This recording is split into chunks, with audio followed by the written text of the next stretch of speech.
Lefi Suede Ayaulela Mema. Fiel é Deus, aleluia, amém? Nessa manhã quero falar de advertência à rejeição. E primeiro passo dentro desse tema, advertência à rejeição, será a desvalorização, que nem todos são imprudentes ou desobedientes. Mas também o segundo ponto, vou falar dentro da leitura bíblica, que é o caráter, a atitude, a postura e a qualidade que exemplifica aquela pessoa. E o terceiro ponto, que é o do encerramento, devemos estar sempre organizados, preparados, entender, obedecer para a bênção futurística celestial receber. Como é isso, pastor? Então vamos tomar como base aqui o livro de Lucas, capítulo 13. Você vai entender comigo, do versículo 22 em diante, tem uma epígrafe aqui que é a porta estreita, mas o nosso tema é advertência à rejeição. E você vai entender, como eu já estou dizendo, que em primeiro lugar, desvalorização, que nem todos são imprudentes e desobedientes. Como já destaquei que o segundo ponto, vou falar do caráter, atitude, postura e a qualidade exemplificada da ação. E o terceiro ponto é temos que estar sempre organizados, preparados, entender, obedecer para receber essa bênção futurística celestial que gratuitamente nos foi dada. Então aqui diz que percorria as cidades e aldeias ensinando o caminho para Jerusalém. Isso aí é a futuridade, não da cidade física, terrena, mas a espiritual do que nós estamos falando, da futuridade. E disse-lhe um: Senhor, são poucos os que se salvam? E ele respondeu: Porfiai, perguntai, questionai, porque entra pela porta estreita, porque eu vos digo que muitos procurarão entrar e não poderão. Quanto ao pai de família, levanta, cerra a porta,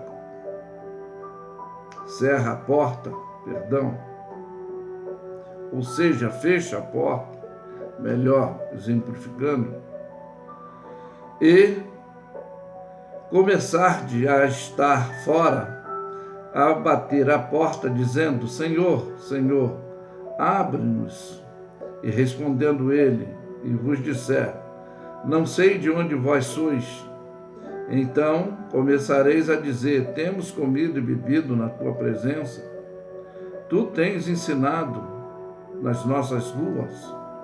E ele vos responderá: Digo-vos que não sei de onde vós sois.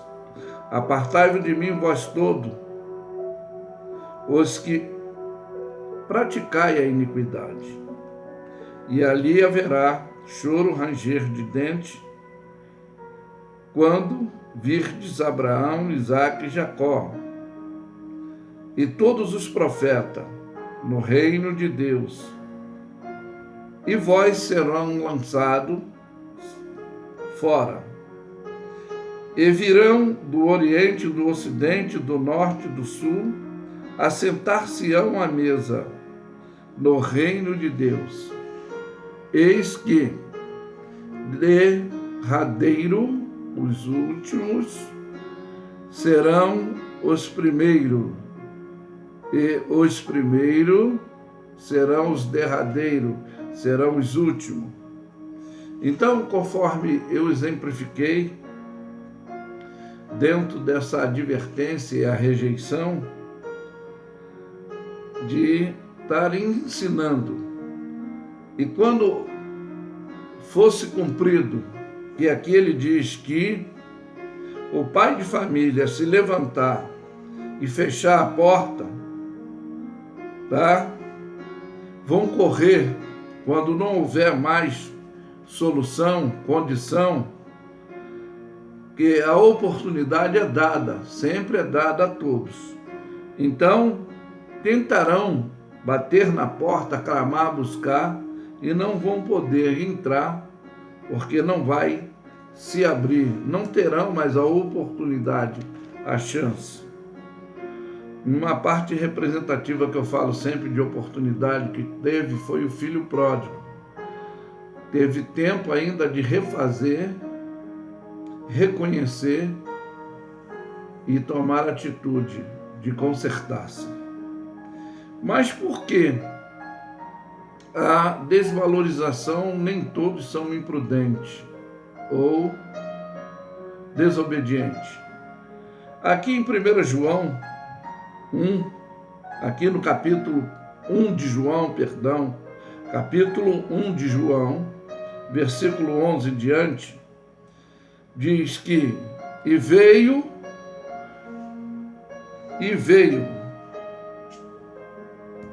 para os seus, e os seus não receberam. E veio para os seus, e os seus não receberam. Olha bem aí. Nem todos quanto ouve, toma essa atitude. É o que eu disse. Nem todos são imprudentes e desobedientes. Mas diz aqui, mas todo quanto o receberam, deu-lhes o poder de serem feitos filhos de Deus, aos que creem no seu nome, os quais não nasceram do sangue, nem da vontade da carne, nem da vontade do varão, mas de Deus, que é a fé, o que foi iluminado os olhos do entendimento. E o Verbo se fez carne e habitou entre vós. E vimos a sua glória como a glória do unigênito do Pai, cheio da graça e da verdade. Então nós vemos aí. Por que eu falei que o segundo ponto é esse caráter, essa atitude? Porque teve o convite para oportunidade, mas houve desvalorização, houve imprudência, desobediência. Mas agora, o segundo ponto, que é o caráter, a atitude, a postura, a qualidade da ação, de determinação, conforme disse ali, e todos quanto recebeu Deus o poder de serem feitos filhos de Deus. Aqui, também, no Evangelho segundo São Mateus, capítulo 21, do versículo 28, também epígrafe, tem uma parábola que diz acerca dos dois filhos. Mas que vos parece? Um homem tinha dois filhos e, dirigindo-se ao primeiro, disse: Filho, vai trabalhar hoje na minha vinha? E ele, porém, respondendo, disse: Não quero. Mas depois arrependeu-se e foi. E dirigindo-se ao segundo, e falou igual modo. E respondeu ele e disse: Eu sou. E disse: Eu vou. Eu sou aquele que faço, que posso, que estou preparado, né? Ele disse que iria. Ele disse que estava pronto.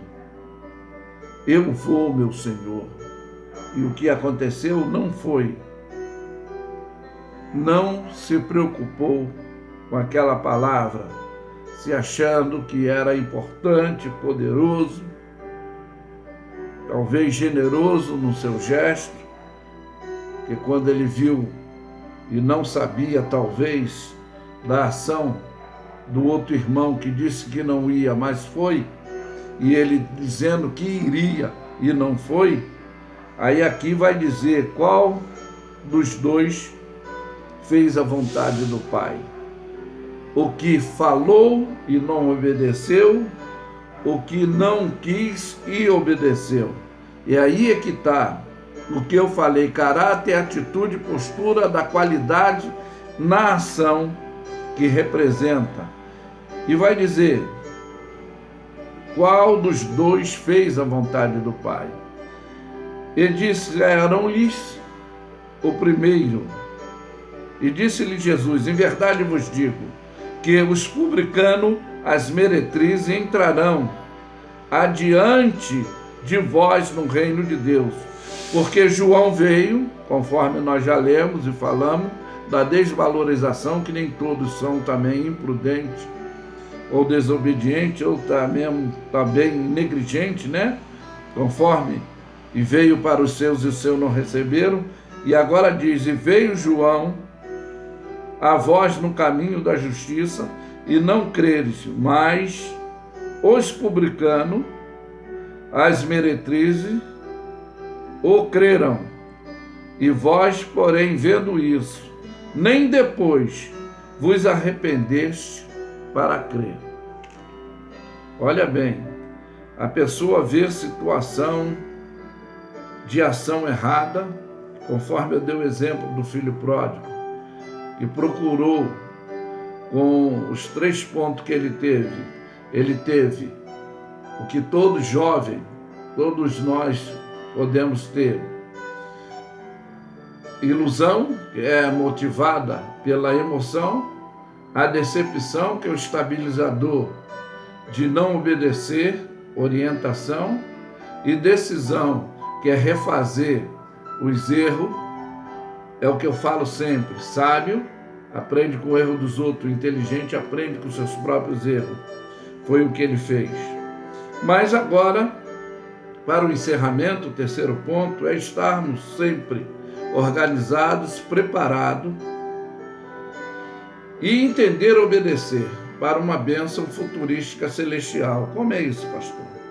O capítulo 25, aqui de Mateus, é aonde vai nos dar esse encerramento, que é o significado bem exemplificado que tem desse sermão profético, que é a parábola das 10 virgens, que todos talvez conhecem, já ouviram falar. Mas aí eu vou falar dentro desse dever de organizar, estar preparado, entender, obedecer para a bênção futurística.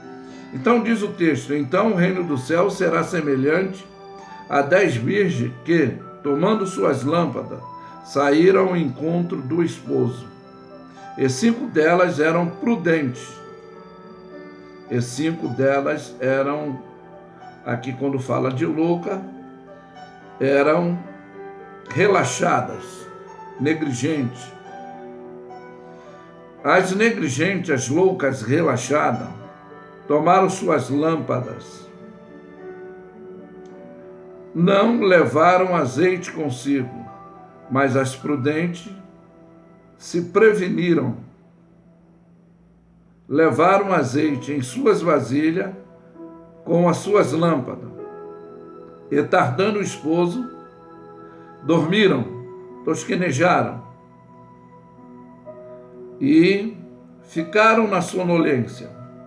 Mas diz que à meia-noite, ouvindo um clamor, aí vem o esposo, saíram-lhe ao encontro, que deveria ser o dever delas.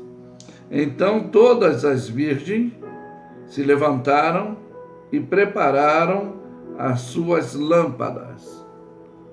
E as desligadas, as que não estavam na prudência, disseram às prudentes: dai-nos do vosso azeite, porque nossas lâmpadas se apagam. Mas as prudentes, as preparadas, as organizadas,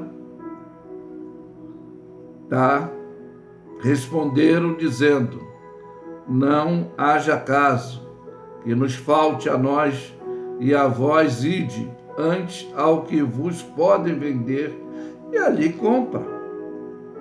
E tendo elas ido comprar, chegou o esposo, e as que estavam preparadas entraram com ele para as boldas e fecharam as portas para receber a bênção. E depois chegaram também as outras virgens, dizendo: Senhor, Senhor, abre-nos a porta. E ele respondeu e disse: Em verdade vos digo que não vos conheço. Vigiai, pois porque não sabeis a que hora há de vir o Filho do Homem. É aí, dentro desse encerramento, nesse fechamento, que eu falei de devemos estar sempre organizado, preparado, entender e obedecer para essa bênção futurística. Não que nós não vamos ser surpreendidos pelo inesperado, porque dentro da orientação para a ação em prática, foi orientadas, nós também somos orientados, mas houve prudência que está preparado dentro dessa prudência, essa providência que elas tiveram de ter a reserva. Mas as outras, houve negligência dentro da atitude de imprudentes que foram, que deveriam também estar preparadas porque foram orientadas. E ali para elas sim, foi o inesperado, porque dentro da prévia, o que foi orientado, já todas deveriam estar preparadas. É como nos dias odiernos, uma tipologia exortativa do sermão de Jesus foi falando também que nos últimos dias seria como nos dias também de Ló, que a sua mulher olhou para trás e ela virou uma estátua de sal quando houve a catástrofe daquela cidade de Sodoma e Gomorra. Ele também faz uma exortação desses últimos dias serão como nos dias anteriores ao dilúvio, que comiam, bebiam, casavam, se davam em casamento até o dia em que Noé entrou na arca e pereceu o mundo antediluviano, pela negligência, pela imprudência, pela imperícia, por falta de postura, de atitude, a desvalorização, a falta de obediência. O que ele está falando? Que comiam, bebiam, casavam, davam-se em casamento. Para você que talvez vai ouvir essa mensagem, não tem um entendimento, eu quero dar um esclarecimento. O comer e beber que ele diz não era só simplesmente para a manutenção do corpo. O casar-se não era a constituição da primeira célula máter da sociedade, que o nosso inimigo, ele nunca teve família, mas ele tem filho, que são os desobedientes. É o pai da mentira. E quem é mentiroso, desonesto, conforme nós lemos em algum texto aqui, são filhos dele. Os filhos de Deus são obedientes, são prudentes, não são negligentes. Têm atitude, qualidade, postura. Obedece. Então ele está dizendo que comiam, bebiam, casavam, davam-se casamento. Ele está falando de orgia, futilidade e banalidade, que hoje há a distorção. Hoje há, infelizmente, a defesa do errado querendo estar certo e, infelizmente, esse apoio contaminou o ser humano, a humanidade, ainda que por mais tecnologicamente avançado, cientificamente avançado, eu vou sempre dizer que os homens estão em decadência moral e espiritual e física. Vão continuar nessa decadência. E é por isso que essa advertência, a rejeição, não só nos dias passados, anteriores, mas nos dias atuais, nós deveremos estar preparados. Por quê? Ele diz que haveria guerra, rumores de guerra, fome, peste em vários locais, nação contra nação, reino contra reino, filho contra pai, filhas contra mãe, nora contra sogra. Isso ainda não seria o fim, mas seria só o princípio dessa desordem mundial, dessa ação imperativa luciferiana, que desde o princípio a sua tripsiologia era roubar, matar e destruir. Destruir família, roubar sonhos e projetos e matar vidas no vício, nas drogas, nas orgias, nas futilidades e banalidade, como é nos dias odiernos. A exemplificação de Jesus. Comiam, bebiam, casavam, davam-se em casamento. Não está falando do que eu estou te falando, do que é o dever da manutenção do corpo, mas está falando da orgia, a banalidade, a futilidade, a decadência que se vê hoje. Cracolândia, prostituição, infelizmente, conexão de tráfico, droga, toda a degradação que o homem acha que está tendo evolução. Pelo contrário, se há o verme, se há o ser mais infeccioso na face da terra, somos nós, seres humanos, pelas nossas atitudes e postura de não ter um amor ao próximo, de não valorizar a vida, de chorar só quando perde, de reconhecer quando não tem mais solução, quando acaba o nosso egoísmo, a nossa vaidade, a nossa arrogância, a nossa presunção. Mas que fique essa palavra para orientação e despertação. E eu vou afirmar que Lefi é suede ayaulela mema. Fiel é Deus, aleluia, amém. Tenham todos um bom dia.